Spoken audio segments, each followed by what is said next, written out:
what elephants taught me about pain, memory, and the power of touch. Today I'm going to share with you an experience that I've recently gone through here in Thailand when I visited the Elephant Freedom Sanctuary. This does relate to horses, and it actually relates and reminds all of us the power of the animals. Welcome.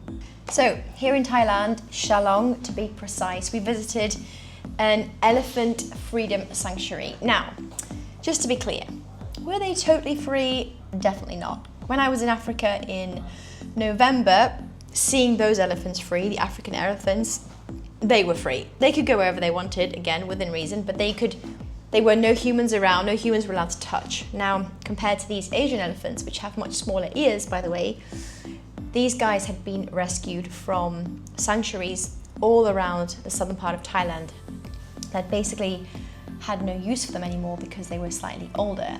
One of the elephants, there was 4 that we saw at the sanctuary, was 80-something years old.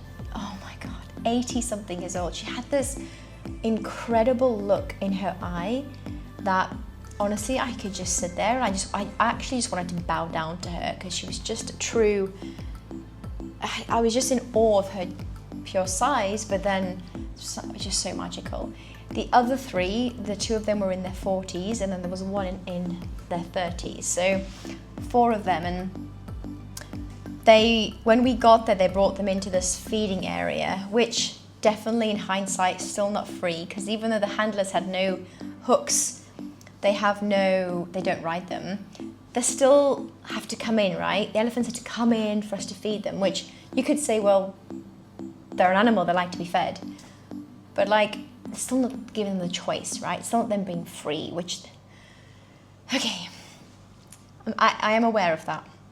So when we were feeding these elephants, I was looking at their limbs and their bodies, and you could definitely see the scar around their beautiful big trunky legs. They had a few scars on their trunk, on the legs, on the foreleg, which was from those spur things, which genuinely just breaks my heart. And do you ever think this, why do these elephants or any animal let us domesticate them? I think the dogs and the cats are so smart, right, are different. When you think about these big, majestic, powerful animals like an elephant, you just think you could genuinely go wherever you wanted.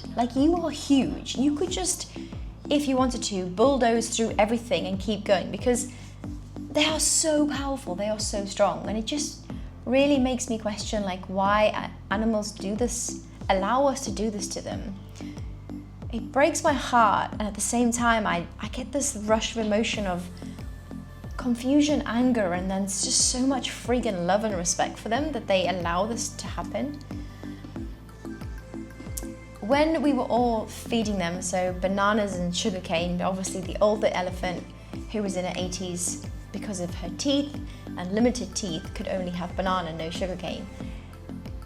I mean, it was so cool seeing them utilize their trunks, right? They're actually pretty effective and very mobile with their trunks, and the way they can drop the banana in comparison to their size and still carefully pick it up and put it in their mouth was fascinating to see. Maybe I'm just easily pleased, but I was just blown away by it.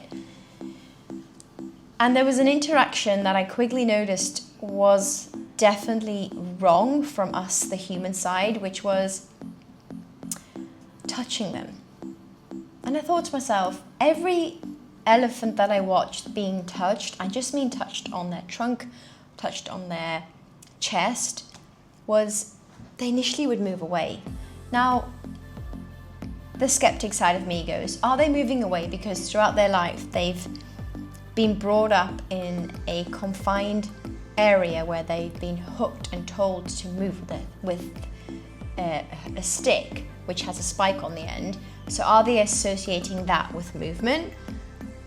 And then I was like, but they've been in this sanctuary now, this freedom sanctuary, for so many years that they know now that no one's using spikes. Unless this is happening behind closed doors, I obviously hope not. And then I quickly realized that we need to just stop touching them. Not groundbreaking, but so true, because when we got the opportunity, we walked with the elephants to when they were going to use the water, and again, people were like, going to touch them, and this one elephant turned around and I was in his path, and I was so tempted and wanted to reach out and touch, but instead I stopped and just closed my eyes and just said, you know, you're welcome to come into my space. I'll obviously move out of your space, but I'm just here. And we just almost like stood about a meter apart, and I was at first closing my eyes, and I looked up and I just saw these eyes and this beautiful big trunk, and he put his trunk out and like didn't touch me, but just like was here about, I'd say about 2 or 3 centimeters from my face, just sussing me out. That was so much more powerful than going into touch and having an animal move away from you. And it really got me thinking about how we approach all animals, because we see this in horses all the time, where you go to meet a horse for the first time and we're so tempted, we're so tactile, we go in and just touch it straight away, like, I need to touch you. You see this all the time in dogs as well. People get bit because they go in to touch the dog straight away instead of letting the dog come up to you, sniff you, and almost let them make the first touch before you go in. But it's really not rocket science. Think about a human-to-human contact. If you don't know someone, do you go straight in for a hug? Maybe you do. But if you're someone who's a little bit introverted, a little bit unsure, the last thing you want to do is be touched. So you wait, right? You build a relationship, you build that respect, you have a little bit more time to suss the person out, and then maybe at the end you'll say, lovely to meet you, give you a hug. So the lesson here is respect, step away, and just allow the animal to come in first. Excuse me. Bless me.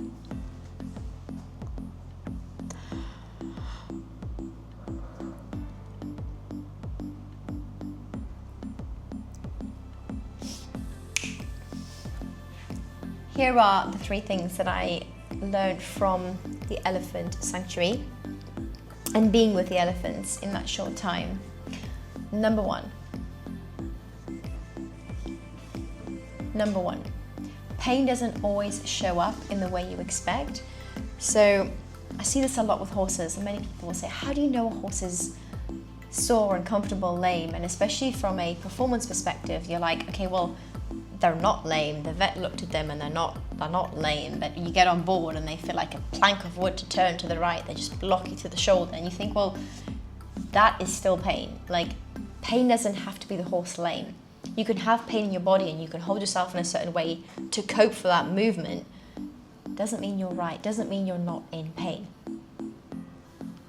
The second thing I learned,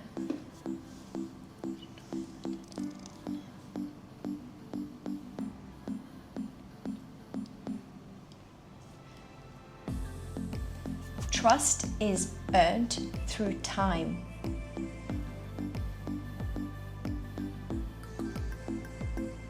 Trust is earned through time and energy, not effort. I'm reminded of this all the time when it comes to animals. Oh my God, we put so much effort in and we want a result now. Most of the time, if we become the observer and we stop trying, we just put the energy in. We give the horse time. You give the elephant time. You give the dog time. The magic will happen. The answer will come. But more importantly, the horse will come towards you. So many of us are chasing. When we take a step back, we set the intention and we let go, the animal comes in. I've seen it countless times. The third thing, the power of observation. I've said this just in number 2, but like observing. Okay, I'll give you another example. Here where we're staying, they had these 4 locked up little birds, like colourful birds, and they were bloody cute, but like they were in a cage, right? They're not free. And within a week, we came back here because now we're living here, and the people who sub-own the place, as in, not sub-own, they own a share in this place. We're like, we're gonna set the birds free. So they did a whole ceremony for these parrots where they're like, wish them well, wish them love, opened up the cage, and it took 2 or 3 days for all 4 of them to fly away, but they did. And then just today, which was a good week afterwards, one of the guys here that does the trees and looks after all the palm trees was calling us over, and he was like, oh my God, one of them is back. And he saw him, and he was then, as we were talking and I started whistling, he was whistling back. It was, well, that's my interpretation, but it was bloody cute. And then I went down earlier today, and guess what? He's back in the cage. The bird has come back in the cage to have the food to go again. My point being, the observation. When we observe animals, we learn so much more than us trying to think about what they need. 3 lessons from an elephant sanctuary that genuinely I can apply when I work with horses, and I'm sure you guys can apply that whether you're working with horses or with dogs.